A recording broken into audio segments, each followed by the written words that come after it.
ko maibabalik ko lang yung mga panahong lumipas. Kung po pwede sana ay mayakap ko aking magulang. Ito'y patawad po kung nagkamali ako. Yung mga utos mo sa akin ay di ko sinusunod mula nung bata pa ako. Iyong inaalalayan sa mga dapat kong gawin, lagi mong tinuturuan. Ikaw po ang nagturo sa akin ng tama't mali at kung anong mga desisyon ba ang dapat kong gawin. Pero unti-unting nagbago dahil sa aking paglaki. Itay di na kita kailangan, kaya ko na ang sarili. Malaki na po ako, huwag mo na akong turuan. Matanda ka na itay, ikay wala ng pakinabang. Huwag ka nang lumapit sa akin, baka merong makakita na yung tatay ko sobrang tanda na nakakahiya. At sinabi mo sa akin, mag-ingat ka anak, pero sa pagtalikod mo ikay bigla kang umiyak.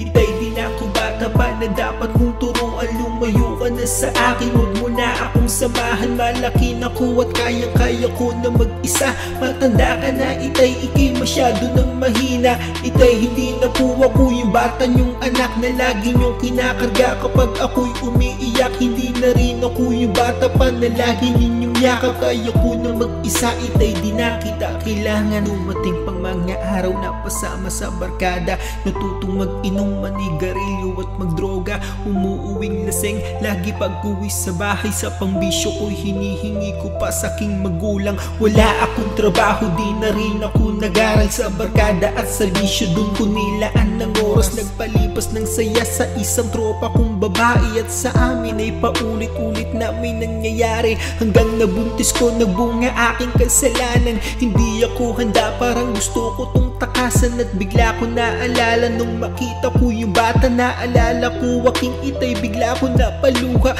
Binuhat ko at kinarga ko ang aking anak. Ganto pala pakiramdam kapag ikay naging ama. Sobrang saya pala, pero ngayon ay sobrang nagsisisi. Itay patawad po, inuna ko aking sarili at dala ko ang aking anak. Umuwi sa bahay, ako'y sobrang nagulat nang makita ko si tatay. Itay gumising ka, bakit mo ako iniwan? Patawad po itay sa nagawa kong kasalanan. Itay bumangon ka kasi sobra kitang kailangan. Ngayong wala ka na, ikay di ko na mayayakap. Itay gumising ka, bakit mo ako iniwan? Patawad po itay sa nagawa kong kasalanan. Itay bumangon ka kasi sobra kitang kailangan. Ngayong wala ka na, ikay di ko na mayayakap. Itay patawad po, di ko man lang yan nasabi. Ngayong wala ka na itay, ako ay nagsisisi. Kung mababalik ko lang, hindi sana to nangyari. Sana po ay sinunod ko ang lahat ng iyong sinabi. Alam kong sobrang daming ginawa kong kasalanan. Sarili kong magulang ay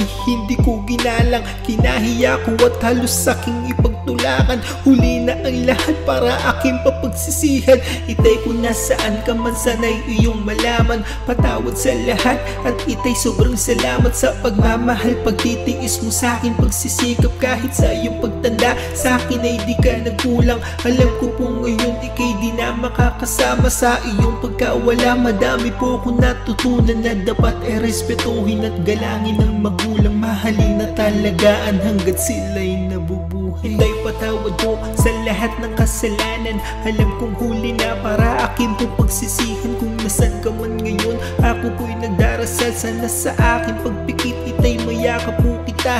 Itay patawad po sa lahat ng kasalanan. Alam kong huli na para aking po pagsisihan. Kung nasan ka man ngayon, ako po'y nagdarasal. Mahal na mahal kita. Paalam po sa'yo itay.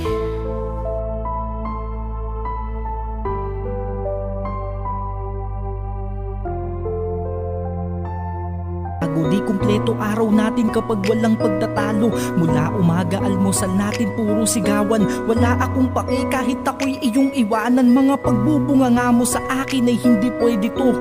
Dahil di mo maaabot taas ng ere ko.